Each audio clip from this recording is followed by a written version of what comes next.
Good morning, ladies and gentlemen. Welcome to another exciting, well, I hope it's exciting. I don't know why I say that. ChinWag. I'm Richard Vobes. It's the 13th of August 2022. The year is shooting by very quickly, and the summer is still here, and it will soon be disappearing. I gather there's going to be some rain soon. However, I heard on the news this morning that people are panic buying again. Are you a panic buyer? That's the question of the day. I want to find out. And guess what they're panic buying? Yes, of course. Water, bottled water. As if the taps are going to go actually dry. I mean, I know there's complaints about the water companies, many of them imposing a hosepipe ban, and that's very irritating if you've got a nice garden and you need to keep it hosed and watered and all of that. And after all, you pay the bills, don't you? When they send you the bill, you're paying for a service, and it's not your fault that the rain hasn't come down. And indeed, it's probably not their fault, but they could mitigate against that sort of thing. I mean, they may think, well, it never really has heat waves in this country. And I gather that they've sold off or closed down a number of, what would you call them, these big places where you keep water. Forget what the term is now. It was in my head a second ago. That's age for you. Shush, that's not age. What are you talking about? Thank you. Yes, apparently they've been getting rid of these water ponds, lakes, reservoir. Thank you. Yes. Ah, dear, oh dear. The reservoirs. The great thing about sort of not grasping those words from time to time is that you know that everybody else watching is going, reservoir, Richard. No, reservoir. No, it's reservoir, Richard. Reservoir. Yeah, you got it in the end. Like some sort of osmosis. It's sort of come through even before you've heard it. It's come through. So I know that you were going to say that, and it's come through the system, and there you are. Anyway, yeah, no, apparently that's been going on. So the infrastructure is just simply not there to, what is it, to mend the roof while the sun shines, and that's what should be happening. But why not? And I think half the problem is that we're in a weird capitalist society. I believe in capitalism, by the way. But we're in this strange society in which you have to first service the shareholders, always having to service the shareholders first. The customers seem to be the ones right down at the bottom. You know, oh yes, we'll provide you with some marvellous water. Be invested in our company as a customer. Yeah, well, here's the service we offer. We won't actually deliver that service, and we may restrict some of it, but we've got to make sure that the shareholders are the ones that we look after more than anything else, which is a shame, really. And I've always had that. This is going off topic now, but I've always had that thought that companies should be allowed to have shareholders, but actually, when they reach a certain threshold, the shareholders should all be paid off if the company is now making a profit, and then the shareholders go away, so that the company concentrates on building their company, but servicing the customers. To me, I don't know why I'm pointing to them down. I feel like the customers are down there, but the customers should be up here. And so I don't really understand why the water system is such, because we have, as a country generally, we have a lot of rain, and we don't seem to be storing it anywhere. And of course, we're selling off that land, probably building houses all on it. It's the same with the farms and all of that. We're selling off the farmland, and it is very irritating. So I want to know, though, in today's comments and things, are you somebody who hoards? We had, during the pandemic, people were hoarding the most peculiar things. Toilet paper. Yes, they were hoarding toilet paper because the very idea that they might have to wipe their derrieres for a short space of time on newspaper or 60 GSM bond, which you could probably buy, you know, from that's like very thin, what would you call A4 printing paper, that kind of thing. Or not, you wouldn't want to use 80 GSM bond, which is your normal standard printing paper, the stuff that you have at home to shove in your little dot metrics. Do people still have dot metrics? I'm sure they don't. They probably have got these, whatever it is, the carbon, the flash, those. I don't have one, so I can't remember what they're called. It's Memory Lapse Day today, ladies and gentlemen. Welcome to Memory Lapse Day. My name's something, and I do whatever it is, a wagging of the an element of the face. That's what it is. Are you a hoarder? That's what I want to know. Are you a panic buyer, not a hoarder? But panic buying and hoarding those things? So will you be out there thinking, ooh, I get a bit twitchy. The supply of stuff might not be coming through. I need to make sure I've got tons of pasta, just in case the pasta of the world. Never ate pasta before in my life, but now I've got 2 rooms stacked to the ceiling with the stuff. I've got the shells. I've got the funny twists. I've got the sort of lacerated sheets, as if it looks like pasta sheets have been put through a shredder. Those, whatever. Is that Tagliatelle? I can't remember. I haven't got a telly, so I wouldn't know. And all of that. Are you somebody who just feels instinctively nervous that things are going to run out, and so you have to go and buy? Or are you a bit like me and a bit relaxed about it and thought, oh well, I have faith that the supermarkets want to make money, and they'll see that people are panic buying, and so they want to make money because they have these sodding shareholders, of course, and so they'll need to service them. So I know that they will just be ordering tons of this water in bottles, probably somebody around the back just filling them up. Ray, just any old bottle will do. Ask people to bring back their wine bottles because they're going like nobody's, but just fill them up with a bit of water. Everybody wants it. In the 1970s, I seem to remember things were worse than this, funny enough. Worse than this, and people weren't panic buying or anything like that. But there were standpipes in the streets and people would go up with buckets. We haven't got to that. I wonder if the water companies even know where their standpipes are. We had buckets. I do remember that. I can't remember. It was sort of like mid-70s sometime. We had these droughts. And people would turn up with buckets to a standpipe, which you turn on and fill up the bucket and go home. I can't remember if we did that. I remember seeing it on the news. And I remember... I can't actually remember. I was never sent to go and fill up a bucket. In the 1970s, how old would I have been? In my teens. But I do remember it being a thing. So we're not there yet, at least I don't think so. But of course, back in those days, plastic bottles weren't really the overall thing. People weren't that bothered about drinking this sort of spring water that came washing down through the hill. They wanted it treated at the local waterworks, filled with chlorine and fluoride and whatever else you shove in it. And we all guzzled that. And it didn't do us any favours. It didn't do us any good. It didn't kill us. Well, not yet. Any day yet. Apparently, all that stuff they shoved in the water back in the 1960s and 70s, it'll get us by the time we're 96. So, yeah, watch out for that.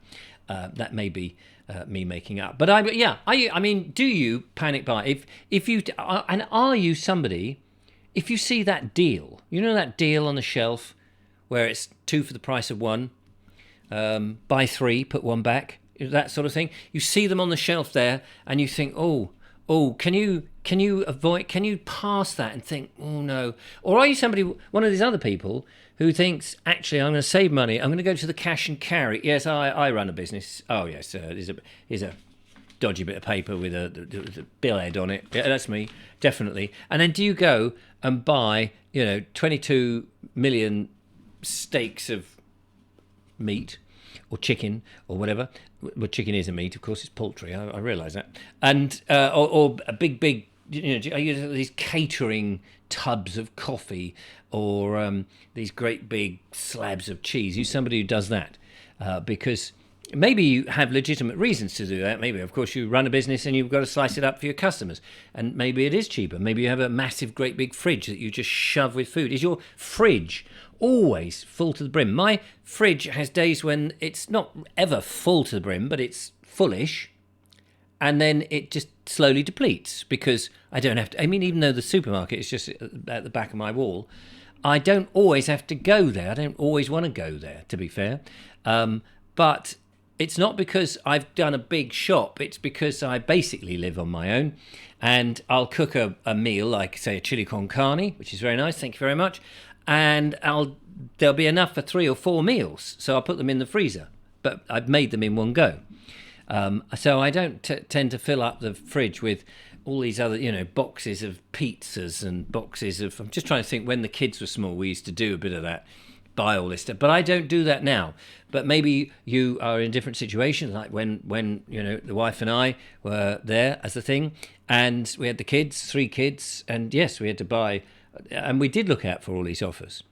But I wouldn't really call that panic buying as such. But are you somebody who panic buys? Do you buy because you just can't help yourself? Oh, I need this. Are you worried that things are going to...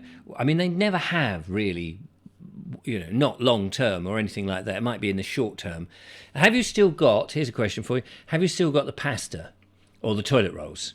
I mean, somebody did tell me that they had a cupboard full of toilet rolls because they panicked about it. They saw an offer and they just bought a whole ton of them, and they've never now had to think about toilet rolls ever again. The trouble with that is you'll be in the small room doing your thing, and then there'll be that, oh, there's none left. I wonder where they've gone. Oh, I'll shuffle down to the cupboard, and of course they've all gone from there. Anyway, maybe not. Maybe you don't. But I'd be interested to know. Thank you very much. Add them to the comments. Talking of which, let's have a look at some of the comments that came in. Some of these are stuck in a rut, being spontaneous and all that kind of stuff. Peter Abrams says, being spontaneous keeps life fresh and interesting. You can begin a voyage of discovery. Of course, it can go wrong as well. Imagine being stung by a jellyfish whilst swimming, but we take our chances in life, as life is, after all, for living. I totally agree with you. I think that's very good. Barry Crabb says, thought we spotted you on the beach. LOL. There you go. You may well have done. This is the thing, that when you do something like this, people come up to you quite often and say, I know you. So it's very, you have to be, and then a lot of people will see you, but don't actually come up to you. I'm hardly say that what I am in any shape or form has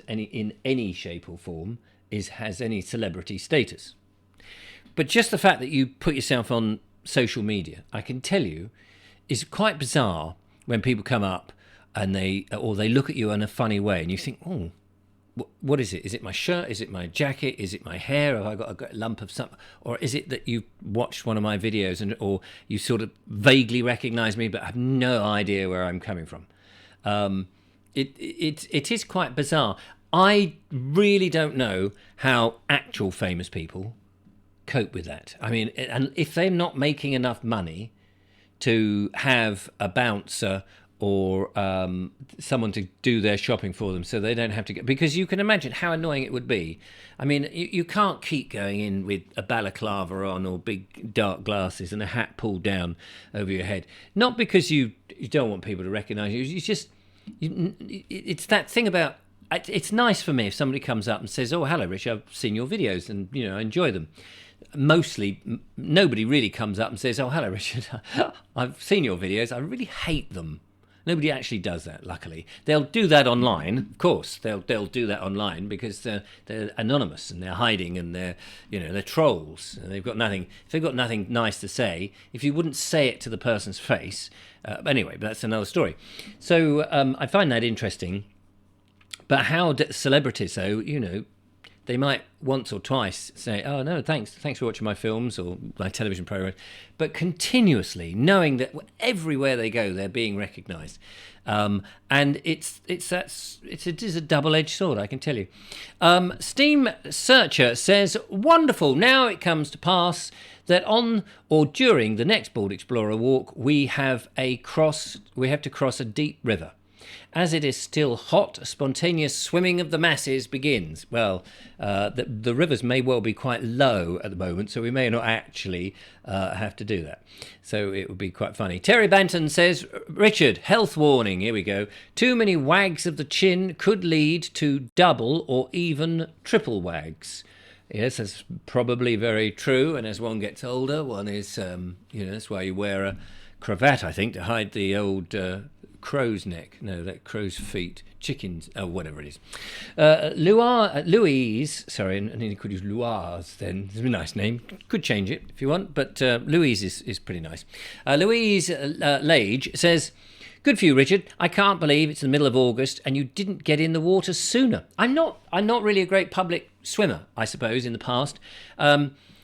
The reason is that I've never been. Apart from when I was younger, in my 30s, and entertaining, and I did do a bit of weight training, and was sort of, not pleased, but not annoyed by my bodily shape. These days, normally I like to be a bit covered up, and I'm a bit wary about stripping off. But actually, and you go through that phase in your sort of 40s, you go, oh blimey, look at them, they're all Mr. and Mrs. Perfect, and then you look at, this would be another good subject, and then you see a bit nervous about going to the local swimming pool or swimming in the thing, because people be going, oh look, he's not exactly Mr. and Mrs. Perfect. Because these days, if you're not Mr. and Mrs. Perfect, and by body perfect, I mean, you feel, because social media is constantly telling you, you've got to look like this, you've got to hold yourself like that, you've got to be suave, sophisticated, and have muscle definition and the correct tattoos in the right order, and the piercings in the right place, and all of that. And I know people probably want to just sellotape my mouth shut or staple the lips together. That would be the piercings they would want from me. I understand that. But that's not what I'm saying. But then you get to a point where you sort of go past that and you go, do you know what? I don't really care.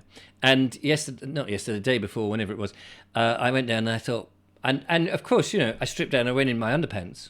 And years ago, you go, oh, no, you can't go into your underpants. For goodness sake, what will people think? I don't care what people think now. I don't care. And that is we could do something about age, because you go through life, you're a kid, you're innocent, you don't care, you don't give a monkeys, you get into your teens, you become incredibly aware of everything, incredibly introspective. Am I this? Am I that? Am I that? You grow out of that a little bit, but you're still, those sort of things, they hang on to you quite a while, they take a while, and then you going through the sort of finding a partner and all of that, and it's kind of, do I look, am I the right sort of, have I got is everything in the right, is it working? All of these things. And then, of course, you get into that sort of, stable relationship, and it's like, oh, yeah, have another beer, have another cream cake, and, well, I'm hitched up now, so I haven't got to impress anybody, which is silly, really, because you should be trying to keep your partner. It's either we could talk about that as well in another. I'm getting very distracted this morning. And then you get to a point where, eventually all of that goes, and you go, do you know what? I don't really care. I don't care what people think. I am me. And so I try to keep myself fit, but age is battling against me. It's like, come on, we're going to droop everything down to the floor, and the old slippery slope of the ice that once held everything up is like doing this. No matter how much you try to, oh yes, it's all in there. It's ridiculous. You can't really hide it. Yes. Can't remember how we got into that, but something that Louise was saying. Shirley Lynch said, love the shirt. Thank you very much. You made me smile at your spontaneous swim. Oh, good for you. She says, I need to do more spontaneous things. It's so easy just to keep doing the same things. What a fabulous chit chat today. Very thought-provoking it was. Thank you very much. I'm very pleased. Thank you, Shirley. Diane Sadler says, I went swimming in a swimming pool whilst on holiday in July. I haven't been swimming in nearly 15 years, but was determined to get in the pool with my grandchildren and great-grandchildren. Was that spontaneous, or me just being determined not to miss out? It was brilliant and surprised my family greatly. Well, of course it was spontaneous, and it was lovely. And good for you. Well done. I think it's good. Says Anthony Olson, you strike me as the most scripted man on earth. Oh, yes, I am actually, because it's all on the auto cue and I'm reading everything that comes up. Absolutely, yeah. Mr. Break1 says, quick comment, love your chain, or your chan. Oh, chan as in channel. Yes, thanks. Both of them, please. Read any spelling mistakes properly, as I'm losing my sight. I'm trying to... It's all very well saying... please read any spelling mistakes properly. It's just when you sight read, you not always, just, word to the wise, you're not all, and I haven't read it before, you're not always reading it thinking, oh, is that a spelling mistake? Has he got it right? Has he got it wrong? You're just reading it as it is, and then you're deciphering it. So, except if it's not written clearly, and people don't, because some people are dyslexic and some people struggle with typing, or they've got bad eyesight, etc., etc. I grant you that, and I appreciate that people will try or not try, as the case may be, but it's a two-way thing. I'm just sight reading it off the cuff, and so if I make a mistake, then don't be upset as well. So, just saying. Anyway, he carries on and says, I'm losing my sight, but hopefully it'll get better after a course of injections in the eyes. Oh, blimey. What fun. Yes, exactly. I have had a whole story about my eye. I won't go into that. Diabetes, he says. Really enjoy the ChinWags, as so much reminds me of my youth. I'm 53. Well, there you go. You're still young then. Keep up the good work. P.S. All sandwiches have mayonnaise in. Yes, they bloody do, don't they? But why? That's what I want. Because it's used as a binding agent to stop the filling falling out. Oh, is that why? Could they not use salad cream? That would be quite good. Or there must be other sort of creams and things that they can use, but just mayonnaise, it's just not for me. So I don't buy them. Plus the fact it's bread, commercial bread, which is awful and bad for you anyway, so I don't buy any of that nonsense. And it's probably the cheapest, nastiest commercial bread that you can possibly get. Tracy Jane says, I forgot to add my... Oh, you've done another one. Okay, let's go to your earlier one and see if that tallies together. She says, having ADHD, I'm very impulsive, but I also like to do certain things daily. That's how I live. Yes, I guess with ADHD, attention deficit, I can't remember what exactly it stands for. Attention, it's something, hyperactive disorder, is it? Is that what it is? I forgot to add that my ASD... your ASD, I don't know what that is, likes having routines that make me feel organised, but I can just all of a sudden do something like change the house round. My poor family never know where things are. Tracy Jane, I feel for you. Gosh, yes. So 1 minute completely ordered and everything's got to be in its place, and the next second we can't have that. It's like there's two personalities barking at you, and it's like, all right, you've got half an hour. Time's up. You'll go. Maybe. Tammy Parish Miller says, hello, Richard. I very much enjoyed today's video. Am I yelling? I don't know. I'm just excited to be here. I haven't had the time in quite a while to catch your videos, and it's lovely to hear your voice and see your Hawaiian shirt. Thank you very much.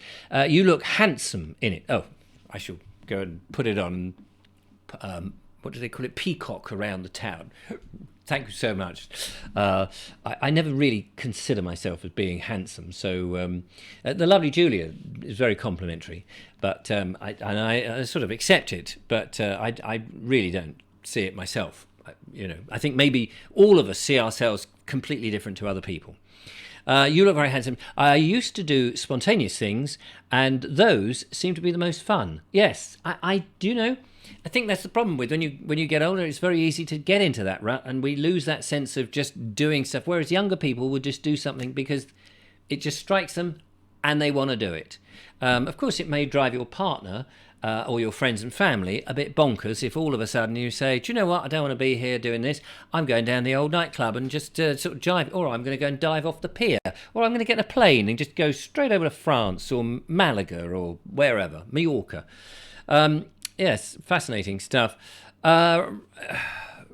Jam Jar Dan says, that's good toothpaste. Oh, the toothpaste I showed you. Oh, is it? He says, not always easy to find. Best thing about it is it's fluoride free. Ah, good. Yes, we want a bit of fluoride free. Well, it does. You feel like you've been to the dentist every time you brush with it, I can tell you. Finally, then, in today's one, and thank you very much for getting in. There's no, these just come in the order that they're in, so please don't feel, if I haven't read yours out, don't feel aggrieved. Rachel Gregory says, I'm so spontaneous, I think I'll combust. Oh, blimey, don't combust. Make a mess of the lounge. When I've had the best times. Good for you for just going in and going for a swim. That sounds lush. I go skinny dipping all the time with my girlfriends. Just let us know where, and we'll be there. No, I'm joking. Great fun being spontaneous, and in this sort of heat, Lovely to go for a swim. But of course, there are things that you have to do all the time. Routines, like usually on a Saturday, I clean the van. Every day, I try and record a ChinWag. 3 days a week, I record a Bald Explorer, or make a Bald Explorer, and every sit there editing. So those sort of things you have to do, and then that's spontaneity to do something else. But anyway, are you somebody who panic buys when things are a bit sort of, oh dear, you get worried? Do you get concerned? The shops are going to run out. I think I'm going to need some of that. I can't survive without whatever it is. Are you somebody who panic buys? Let me know in the comments. Be interesting to hear your thoughts. Thank you very much, so much for coming along and viewing. I have, as I say, in all the different platforms, the best viewers on YouTube. So I thank you for the best viewers coming along and interacting with me. It's been great. Till next time, bye-bye.